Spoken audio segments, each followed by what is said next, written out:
Hey guys, welcome to ace the exam. तो आज हम पढ़ेंगे थ्योरी ऑफ डिमांड। ये पार्ट 2 है। इससे पार्ट 1 मैंने वीडियो बना दी, उसमें हमने इंट्रोडक्शन किया था कि डिमांड क्या होता है, क्वांटिटी डिमांडेड क्या होता है, इंडिविजुअल डिमांड, मार्केट डिमांड, ये सब हमने पढ़ लिया। आज हम पढ़ेंगे लॉ ऑफ डिमांड। ठीक है, तो स्टार्ट करते हैं।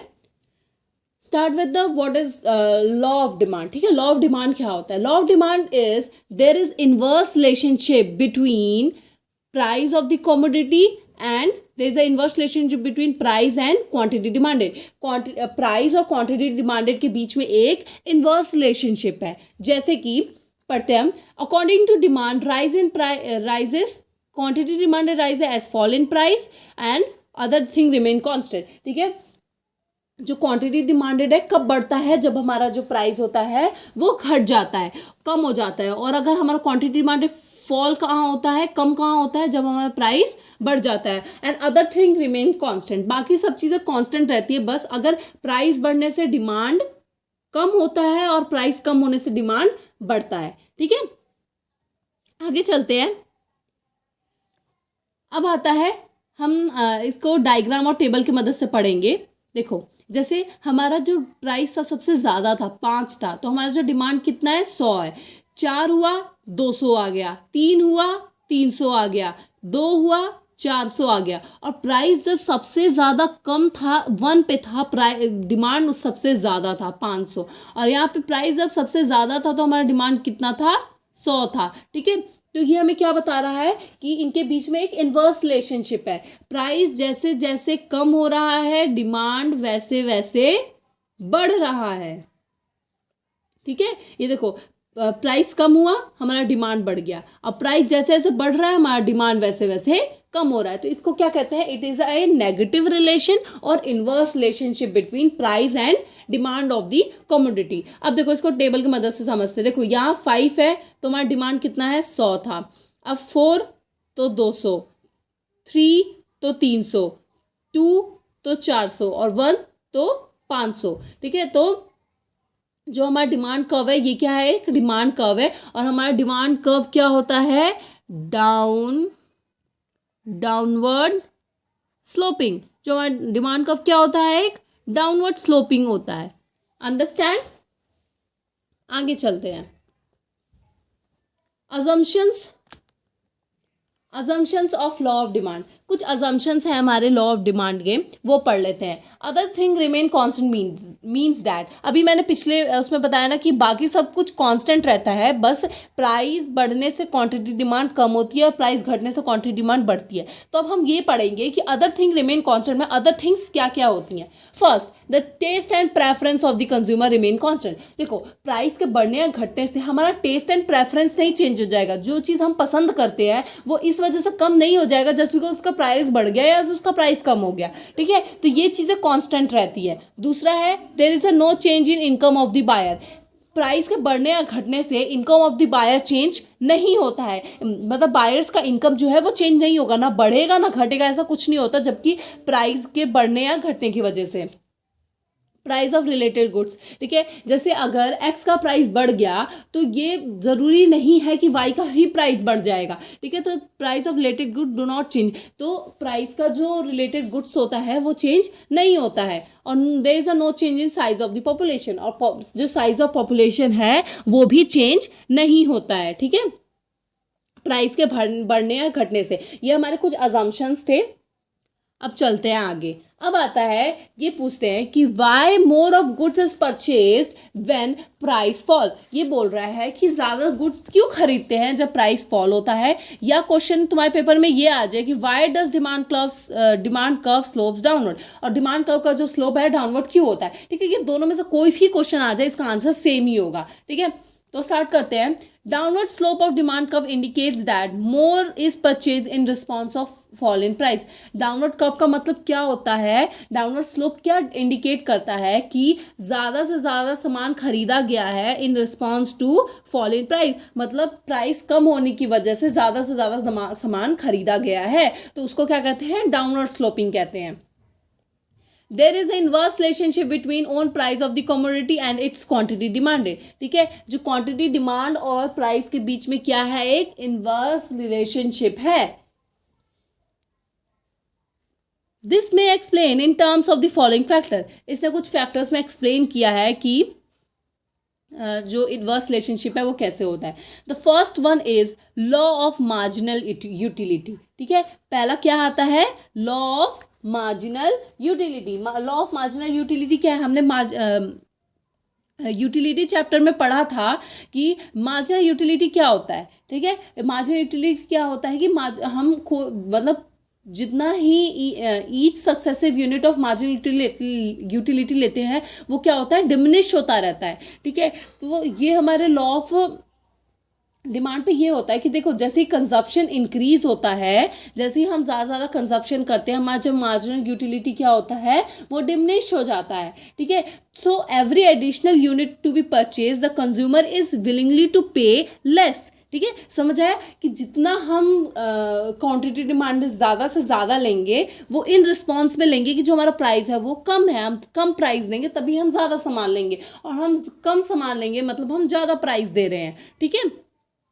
उसके बाद आता है सब्स्टिट्यूशन इफेक्ट। सब्स्टिट्यूशन इफेक्ट क्या होता है, देखो जैसे एक्स वाई का प्राइस बढ़ गया, ठीक है, तो ऑटोमेटिकली हम एक्स गुड्स पे शिफ्ट हो जाएंगे। जैसे मोस्ट अवेटेड एग्जांपल होता है टी एंड कॉफ़ी।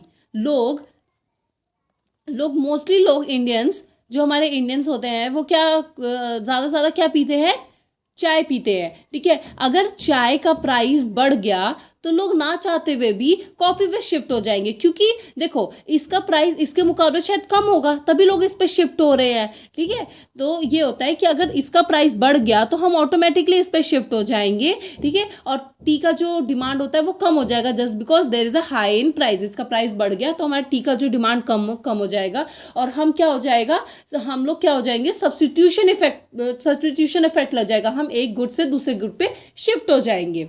मतलब टी ने कॉफी को सब्स्टिट्यूट कर दिया।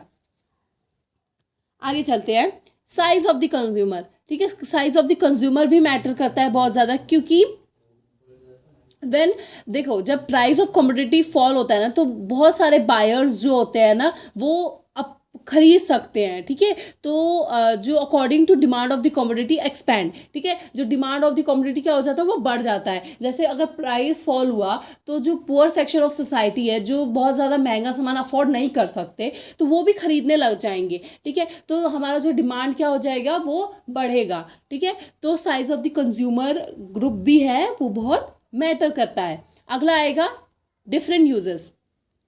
डिफरेंट यूजेस भी जो हमारे डिमांड को बढ़ाने में मदद करती है। जैसे देखो हमारा एक एग्जांपल लेते हैं, आता है मिल्क।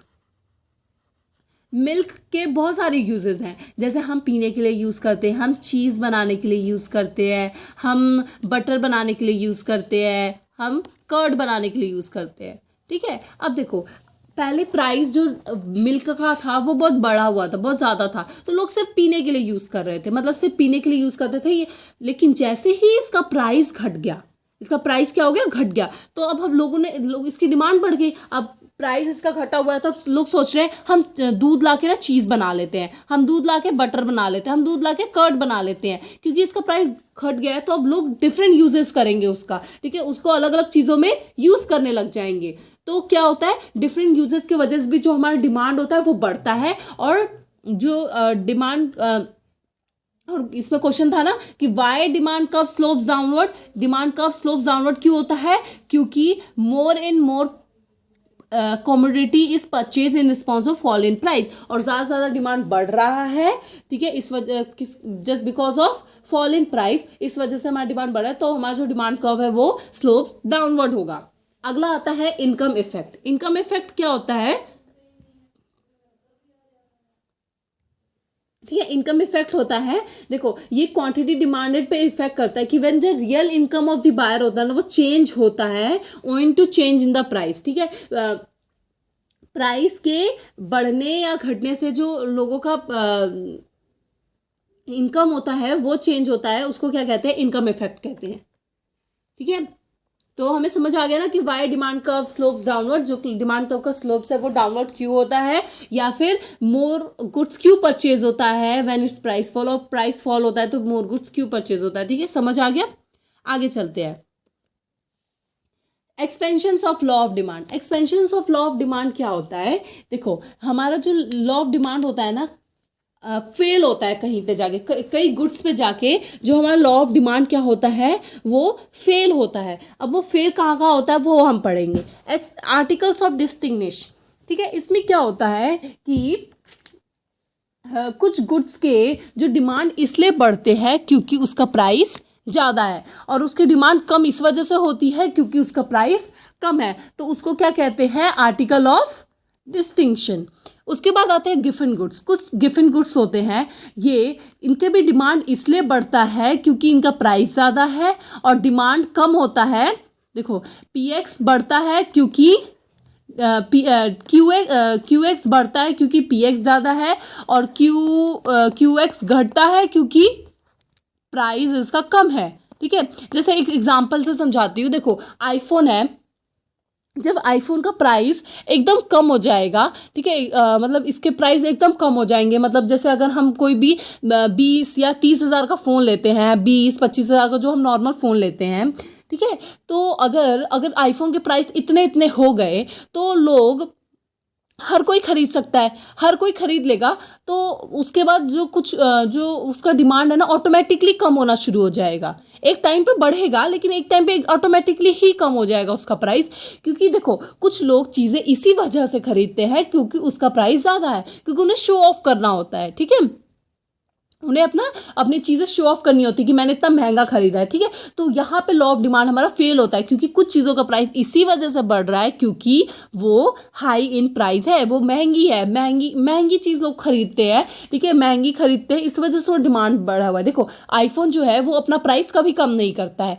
ठीक है, बाद में जाके 1-2-3-4 साल बाद जाके उस जो एक प्रोडक्ट आ जाए उसका प्राइस कम होता है, नहीं तो हमेशा वही प्राइस रहता है। जैसे अगर हम दूसरा एग्जांपल लेते हैं, हम ज़ारा के ड्रेसेस का लेते हैं, तो ज़ारा का ऐसा नहीं होता है कि वो आज कम हो, मतलब आज अगर उसकी एक ड्रेस 1500 की है, तो अगर हम 1 साल रुक जाएंगे या 2 साल रुक जाएंगे तो उसका प्राइस शायद 500 हो जाए, ऐसा नहीं होता है, ठीक है। तो लोग खरीदते ही ज़ारा का इसलिए है क्योंकि इसका जो प्राइस है बहुत ज़्यादा है, ठीक है, इसका प्राइस क्या है? ज़्यादा है, इस वजह से लोग ये चीज़ें खरीदते हैं, ठीक है। तो वहाँ पे हमारा जो लॉ ऑफ डिमांड क्या होता है? फेल होता है। अब आता है third one is irrational judgement. Irrational judgement क्या होता है? देखो, लोग ना चीज़ों को जज करते हैं, जैसे कि हम भी कभी कभी सामान लेने जाते हैं तो हम उन्हें बोलते हैं कि हमें महंगा वाला दिखाओ, ठीक है, क्योंकि हम ये जज कर रहे होते हैं उसको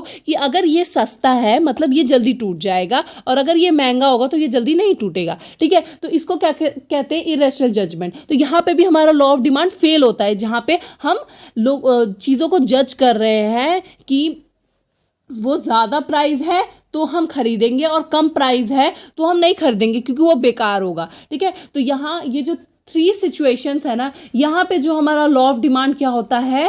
फेल होता है। ये हमारे लॉ ऑफ डिमांड को क्या कर देते हैं? फेल कर देते हैं, ठीक है। आगे चलते हैं। अब देखो, demand curve slopes upward when law of demand fail, ठीक है। अब हमने थ्योरी पढ़ ली, अब हम देखते हैं कि डायग्राम कैसे बनता है लॉ ऑफ डिमांड जब फेल होता है। देखो, there is a positive relation between demand and price of the commodity in case of given goods, ठीक है। गिवन गुड्स बताया ना कि चीज़ों उसके डिमांड इसलिए बढ़ता है क्योंकि जस्ट बिकॉज उसका प्राइस ज़्यादा है, ठीक है। तो देखो, जब डिमांड का फेल होता है तो उसके बीच में कैसा रिलेशनशिप होगा?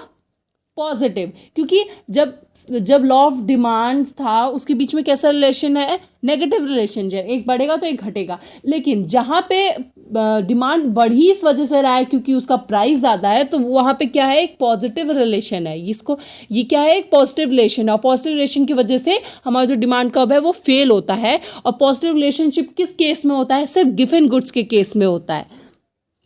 उसके बाद देखो, गिवन गुड्स के केस में सिर्फ होता है। उसके बाद हम पढ़ते हैं, और when the goods are demanded simply because their high price, और गुड्स इसलिए डिमांड किए जाते हैं क्योंकि उसका हाई प्राइस है, और द कंज्यूमर्स जज the quality of commodity by its price, और जो कंज्यूमर है क्या करता है? जज करता है सामान को उसके प्राइस से, तो उस सिचुएशंस में क्या होता है, हमारा जो लॉ ऑफ डिमांड क्या होता है, फेल हो जाता है। अब देखो हम डायग्राम से समझते हैं। देखो हमारा जब P1 था, प्राइस जब कम था तो डिमांड भी कम था, लेकिन जैसे ही हमारा प्राइस बढ़ा हमारा डिमांड भी बढ़ गया। तो हमारा जो स्लोप होता है ना डिमांड कर्व का, जब फेल हो जाता है उसका जो स्लोप कहाँ जाता है, अपवर्ड डायरेक्शन में जाता है। ठीक है, देखो जैसे ये हमारा प्राइस था, अब प्राइस बढ़ा तो ये हो गया। तो हम ऐसे तो नहीं कर सकते, हमें स्लोप्स दोनों को लेना होता है ना। तो देखो ये होता है, तो जब हमारा डिमांड कर्व क्या हो जाता है, फेल हो जाता है इन केस